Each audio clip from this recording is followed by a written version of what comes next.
All right. Well, welcome everyone. Good evening. I am joined today with Ray and Jasmine. My name is Lauren, and we are just so excited to be presenting our Seeds for Change kickoff event tonight to you all. So, without further ado, let's just go ahead and get started. Hi, I'm Ray McGee, founder and CEO of Bloomcatch. I'm so excited to be part of this pitch competition. Hi, I'm Jasmine Albron. I'm the Executive Director of Seed Your Future. And as I said earlier, my name is Laura Newman, and I am the Youth Entrepreneurship Cooperative Program Manager at City Blossoms. So today we are just going to share a little bit about our organization so we can have a little background on ourselves. Ray, do you want to tell us about Bloomcatch? Absolutely. So Bloomcatch is a plant care mobile application that originally began based off my kids. We've been working on it for a few years and we're very excited. It's now available in the App Store and Google Play Store, so download it today. But more importantly, very proud that we're partnering with both City Blossoms and Seed Your Future as part of the pitch competition here today. So we're very excited about this partnership. And that's it. And Jasmine, what's Seed Your Future? Yeah, so Seed Your Future is the movement to promote horticulture and inspire people to pursue careers working with plants and flowers. And we really envision a world where everyone understands the value and the importance of plants, and the people that are working in the arts, science, technology, and business of horticulture. So as you see all these wonderful plants, they come from somewhere, right? There's someone that's helping keeping them alive, keeping them happy, and this could be a job for you. Awesome. Thanks, Jasmine. And City Blossoms is another local nonprofit based here in DC. And really what we strive to do is create green spaces. That's what we call our gardens all over the city, in collaboration with schools, in collaboration with communities, to really inspire kids, youth, and their communities. So really folks of all ages to get out in nature, find their creative side, and just find that love for the outdoors. So that's a little bit about all of our organizations.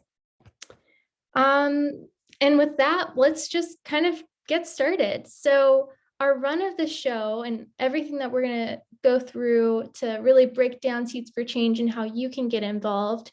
We're going to give an overview of Seeds for Change. Then Ray is going to really break down all the key elements of a good pitch deck. And then we're going to go into all the elements of a successful elevator pitch.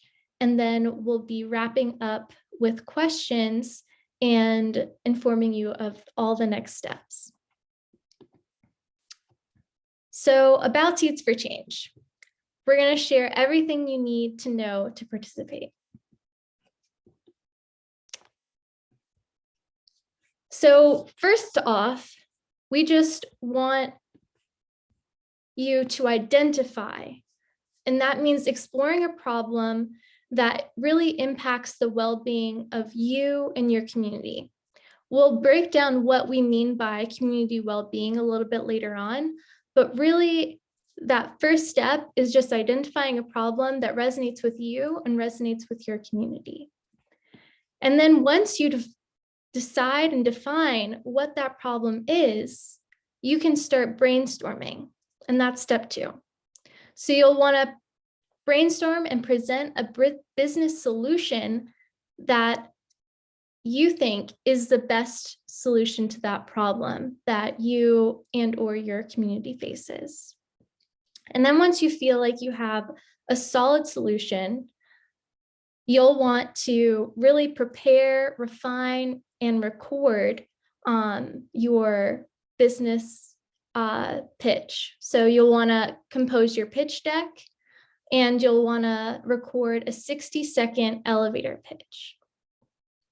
And then once you feel like it's refined and you've reached out to us as judges, particularly Ray, for his office hours, which we'll go into a little bit later as well, you can submit your pitch and again, attend office hours to really get those helpful tips to turn your pitch from good to great. So the essentials of this competition is, one, it must be community focused. So we're looking for social entrepreneurship projects. So it must promote community well-being.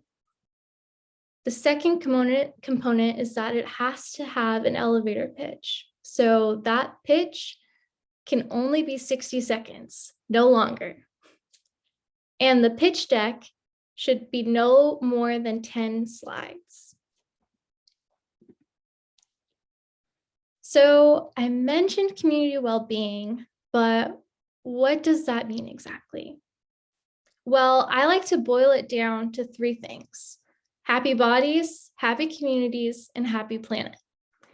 So when we really achieve wellness for ourselves, we also are trying to strive to ensure like our friends, our communities are also enjoying those same benefits and health.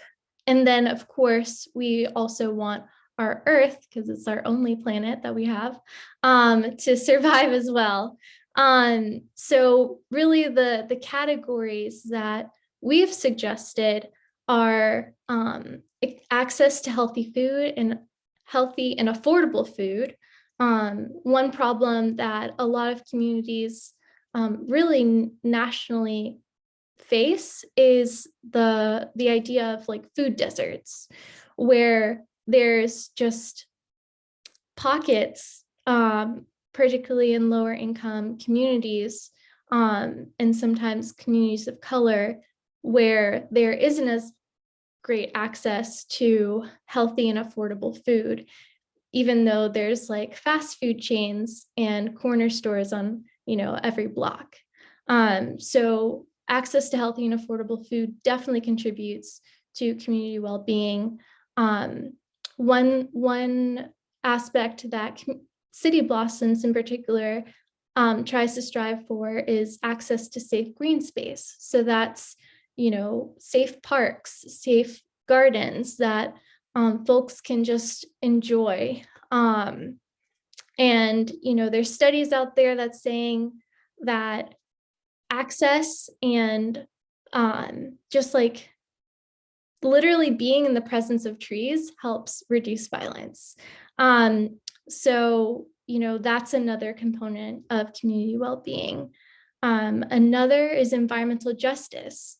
Where are landfills situated? Where are our, waste treatment plants situated? Mostly in low-income communities. So how can we strive to improve environmental justice in our communities? And then some other components that we might not go to immediately is thinking about how we can help our local businesses thrive. How can we create like more interconnected and supported businesses that help our local economies thrive? And then, of course, healthy and safe working environments. How can we ensure the health and well-being of, our workers who are helping provide those essential needs for the community?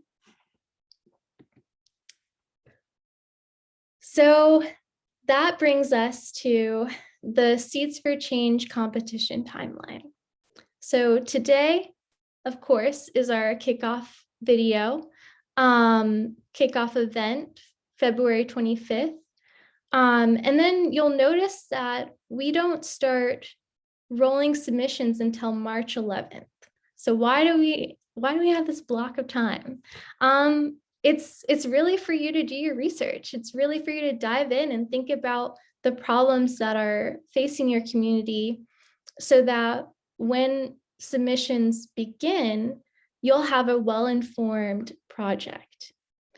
And between March 11th and April 22nd, we'll accept submissions, and we will, as judges, provide rolling feedback. So there's no limit to however many times you want to submit your pitch deck. You will get feedback every time. So the more you submit, actually, the better chance that you'll have at maybe winning, one of our 10 finalist slots. So again, between March 11th and April 22nd, that's when you want to schedule your office hours with Ray early and often. Then April 29th, you'll notice that we have a final submission deadline at 11:59 p.m. That means that we are no longer accepting new submissions. All submissions have to be in by April 22nd, and then we give our final feedback as judges to you, so you can give your final submission by April 29th. Following April 29th, we want you to be on the lookout for the announcement of our award ceremony, Evite. Everyone who participates and their families are encouraged to attend our in-person pitch competition and award ceremony on May 21st at the farm at Kelly Miller, one of City Blossom's community green spaces. Whether or not you are a finalist, we want you there. And then on May 9th, we will be notifying all of our 10 finalists, and they will, start to prepare to give their live pitch on May 21st. And with that, I've talked a lot, so I'm going to pass it over to Ray so he can really tell us about what is really exciting about this project. All right, thank you so much, Lauren. So we're really excited about this competition, really excited about the prizes. We have some phenomenal prizes for everyone. Top 10 finalists will be awarded 1 year full access to the Bloomcatch app. I've already talked about that. I'll talk about it again in a few minutes, so I won't get into that. More importantly, you'll have a chance to compete for first, second, and third place, and those are cash prizes. So first place is 500, second place is 300, third place is 200. That's real money. We're not talking about monopoly money. So you're going for the big stuff. And we also have a People's Choice Award that will be purely based on votes from the audience at the live pitch competition and award ceremony that Lauren's already mentioned is going to happen in May. And before I forget, Jasmine, do you want to talk about the connection to mentorship and professionals really quick? Yeah, so I think equally important is that connection to a professional in the industry for mentorship. So first, second, and third place will have a great opportunity to connect with someone to continue to learn from and guide them. So that's equally as important as that monetary award. So be looking out for that connection to come. Absolutely. And now we're going to move over to elements of a good pitch deck. So I'm going to keep talking here, and we're going to get into kind of the meat and potatoes a little bit around what we're looking for. So there are kind of three main components from a really high level. We'll get more into the office hours, which I expect to see everyone at. There are three things we want you to focus on, really. Problem and solution. We want to make sure that you have a clearly identified problem and a solution correlated with that problem. Make sure your deck is very clean, elegant, concise, and consistent throughout, from both a design perspective as well as just sort of an organizational perspective. And every slide should tell a story about your problem you're solving and your approach to that problem. And most importantly, before I forget, everything should be completed within 10 slides or less. So don't shoot for less. I know we put our less in there. Try to just keep it for 10 slides. That's what we're going for. All right, so let's dig a little deeper into what we're looking for a problem and solution. Now, this is a well-known company, and Unfortunately, I put the company name here in my example here, but this is their original deck, which you may not have seen. They were trying to solve a problem many years ago in which video files were too large to email, video files were too large to host, no standardization of video file formats. Videos exist as isolated files. And I'm going to tell my age here, but I was back in high school when this was a problem. I remember this being a problem. And then they came out with the perfect solution at that time. Consumers, so that was just basically everyone, they could start uploading their videos to a magical place called YouTube, and YouTube would serve that content up to millions of viewers. YouTube allowed conversion of uploaded videos to Flash videos. And then YouTube provided a community, so start to formulate a community around the content that users were uploading. So there was a very clear problem at that time. YouTube came along and said, hey, we have a solution. And from then, you know what YouTube is now. It's huge. It's global. All right, let's get into being clean, concise, and consistent. So this is another company that I pulled from to kind of illustrate this example. And you probably won't recognize this company because this is their early pitch deck. And this was their original vision about a decade ago. They wanted to replace Microsoft Office Suite as the world's dominant publishing platform. And then they were very clear on how they were going to do that, right? And then they even talked about it's called progress to date. Now the common nomenclature for progress to date is traction. Where are you at with traction in terms of moving your company forward? So a decade ago, this company had already created a platform which was being used, tested, and further refined in Australia, specifically the Australian yearbook market. All right, so they had assets at play. I'm going to just tell the name of the company and how they create this very clear, clean, and concise vision slide here. The name of the company is called Canva. And if you know of Canva, you know that they are all over the planet at this point. But back then, they had a vision on where they wanted to go. They wanted to be the world's dominant publishing platform, and they are well on their way to being that. All right, finally, let's talk about also digging a little deeper into being clean, concise, and consistent. And this is also from Canva, so won't beat around the bush there. Use graphics. So when you're doing your deck, you want to kind of, as part of telling your story throughout your deck, you want to use graphics, you want to use imagery to convey complicated and sometimes abstract concepts. So Canva created this particular slide in their early deck to illustrate how Canva was creating a solution that cut out a lot of different steps that people were currently doing. How once people started using Canva and their simplistic design publishing platform, they were going to love it because they no longer had to do 8 gazillion steps. And so that's what you want to do within your deck as well. You want to illustrate how your solution, whatever you're doing, solves a problem and a pain point that allows a user to just absolutely love your product because you're doing something that takes away either a lot of extra steps or a very specific pain point for the user. And finally, let's get into telling a story. All right. So this is a company. And this is their deck. This is a very early deck from this company. And this is their story. Meet Matt. You know, Matt goes to a party. He sees a young lady he likes at the party, but like most people, Matt is a little afraid. He is afraid of what? Fear of rejection. So what did this company do? This company created a value proposition. They were solving a problem around rejection. People don't like rejection.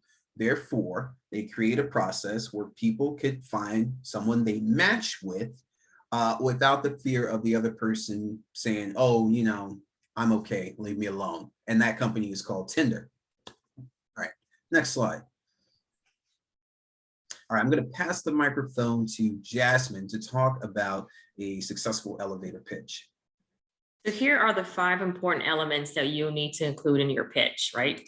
But also keep in mind that you'll have to address it within 60 seconds. So you'll need to practice, and then practice again so you can get that pitch down. And so the elements are the intro, solution, audience, competition, and then closing. And to give you an example of the pitch, Ray is going to do one for you here live so you can get an idea of what that needs to look like. Okay, I wasn't prepared for this. No, I'm just kidding. All right. I'll do a quick one about my company, Bloomcatch, so you kind of understand kind of what we're looking for a very well done elevator pitch, right? So Bloomcatch began on a hike and a march with my kids as a way for people to better understand nature and horticulture. Bloomcatch is now available on the iOS and Google Play Store. And what it does is it allows a user to receive plant care information so they don't kill their plant.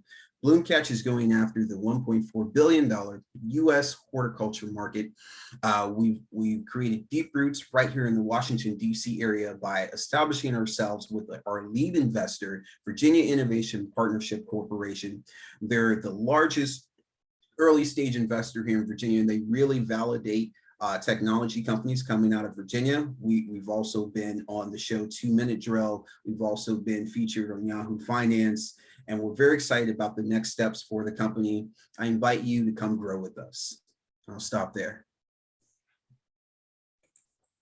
Good job, Ray. All right, I hope everyone listening has gotten a good idea of what it needs to look like. And again, remember to practice, practice, practice.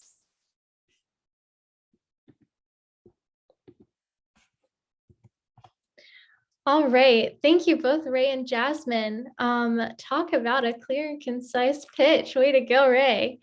So really, we're wrapping up. Next steps, definitely fill out our Google form to stay informed. Didn't realize that rhymed, but great. Please fill out our Google form to join our listserv. You'll be the first to know and first to be reminded of all those important dates that we discussed via the timeline. We also want you to take some time to review our official rules and guidelines. If you missed anything from this video today, be sure to look at it. Everything is clearly outlined in our rules and guidelines. And then schedule office hours with Ray. Can't plug that enough. It is so generous of Ray to be really contributing that much of his time to really support you all in creating the best pitches that you can, because we don't want them to just be ideas. We want them to really come to fruition. So please, schedule office hours with Ray early and often. And with that, thank you all so much for joining us. We have all of our emails listed on the slide. Mine is newman@cityblossoms.org. You can reach Ray at info@bloomcatch.com, and you can reach Jasmine at jalberon@seedyourfuture.org. Yes, and we need to share on social media. I think I stole your thunder, Jasmine. That's all So right. you have to say what I was going to say. What is the other thing we need to do? Make sure that we are encouraging folks to encourage their friends to join and get as many people in the competition as possible. Absolutely. Yes, and group submissions are welcome. So if you have a group of friends that want to tackle a project together, you will need a team to accomplish your business idea. So if you want to submit together, please be encouraged to do that. And can't wait to see your pitches. Yeah. And remember that deadline is April 29th for final submission. Great. Well, thanks for joining us, everyone, and have a great evening. Bye. Good luck. Bye.